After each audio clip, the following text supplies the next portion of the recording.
Many Western voice actors are despised because they rally for changes to source material because it's deemed as offensive, or they try to cause drama around the smallest things possible, and that exact situation is now happening currently because voice actors are accusing Crunchyroll of bigotry because they allegedly whitewashed a character.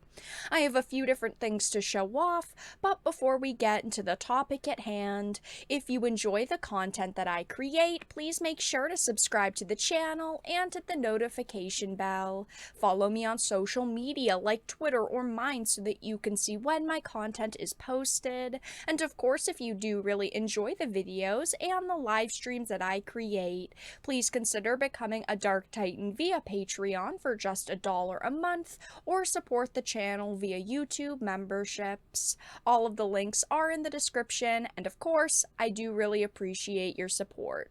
So, this is a Bounding into Comics article. Western voice actors accuse Crunchyroll of bigotry for casting a white actress as Suletta in English dub of Mobile Suit Gundam: The Witch from Mercury.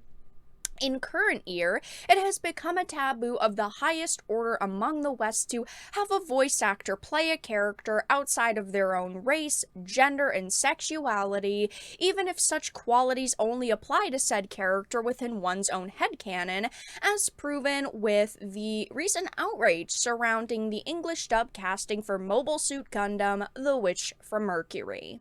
It says that, taking to Twitter on February 1st, the anime streaming service announced this, saying the English dub of Mobile Suit Gundam Episode 1 launches this Sunday, February 5th, and they linked the voice actresses who are playing Maureen and Suletta. As you can see, two very pretty actresses playing two very pretty characters, but of course this caused massive controversy.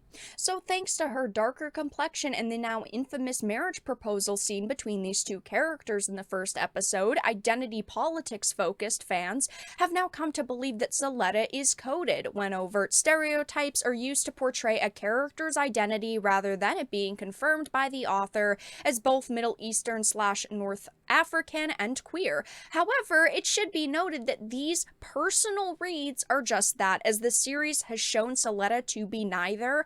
Rather, her darker skin is the result of being raised on Mercury in close proximity to the sun, and the aforementioned moment between her, and this other character is actually a matter of the latter rejecting her arranged marriage. So these people are viewing, this character a certain way, which isn't what was written. It's not confirmed by the author, but of course they're viewing it that way, and now they're accusing Crunchyroll of, being bigoted.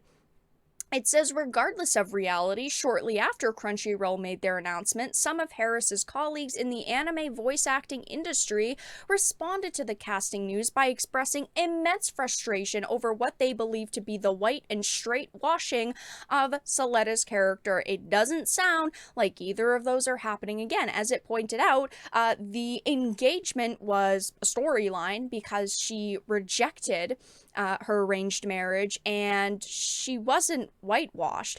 We are just talking about the best actor for the job, getting the job. And I talk about this all the time. It doesn't matter what you look like, what your background is like. If you can play a character and you can play the character better than anyone else, you deserve to get that role. And we're talking about voice actors here. Her, look is not portrayed on screen. She is simply voicing a character because she can voice this character and she happened to be the best person for the job. But that is not acceptable to these lunatics who will find anything to complain about.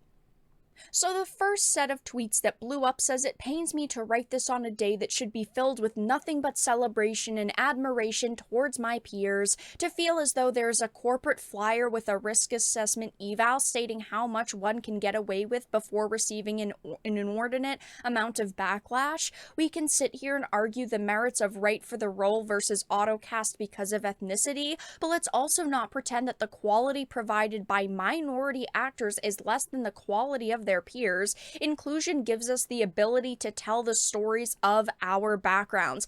This character is from Mercury. Okay, once you find someone from Mercury, you let them know, because I'm sure that they will hire that individual. I mean, do they not know how ridiculous they sound right now? It says even if it is a cookie cutter project where race ultimately could be neglected, character coding still exists, therefore bringing forth racial reliability to minority customers. Unfortunately, the more obscure the minority, the easier it is to sweep under the rug, sad but true. I have a duty to my peers to use my platform to speak for those whose voices go unheard. Congratulations! Do you want a high five and a big thumbs up for making some tweets on a public platform? I understand they are trying to make a difference in a way that they feel is important, but they just sound whiny and entitled right now. Okay, we're talking about someone who got cast because she was the best individual for the job. That should be it at the end of the day. And funny enough, if we go to this tweet thread, this individual is getting harshly criticized right now. People are saying things like, guys, what is this about? Imagine shitting on your coworker and demeaning their work to the color of their skin. Most of your characters are white Japanese. I hope you refuse to continue giving them voice and wait for roles that reflect your ethnicity. It's rules for thee, but not for me. They're fine with complaining about, other people taking specific character roles, but they don't want to be criticized. They're fine with taking whatever roles they're handed as long as they're making money. It's called voice acting for a reason, man. What a terrible way to throw a coworker under the bus who just wanted and took a job, probably not even knowing what the character looks like, because guess what? The important thing in voice acting is how good the performance is. So, yeah, this thread obviously isn't going well for this individual, but there are more industry members who are voicing their thoughts on this situation. Similarly, an English language voice actor in My Hero Academia said it's very disappointing that despite all the resources publicly available to find diverse talent, minority voice actors still cannot have the opportunity to represent themselves for a minority lead in anime. There are so many individuals complaining about this, which of course I do not agree with. I hope that this voice actress does not get canceled over this. Unfortunately, a lot of the time when situations like this happen, we see people either quit a role. So if they do another season of this, where the character is on screen, this voice actress would not return and she would ultimately decide to quit. Sometimes they will even delay projects in order to change the voice actors. It doesn't seem like they did that because this did launch today, but who knows what's going to happen at this point. Crunchyroll has not made a statement on it. They are sticking by her, at least for now, which is great. I personally do not really like Crunchyroll. I have a lot of criticisms about Crunchyroll and the way that Sony has handled the platform, but as you can see, people are just absolutely furious over their decision to cast this individual. I hope that she does not face too much social media backlash, but it seems like a lot of people in the industry are now turning on her for this. If anything changes with this series and this voice actress decides to step down, I will most certainly be covering it again, but for now, that's all that I really had to discuss in this video.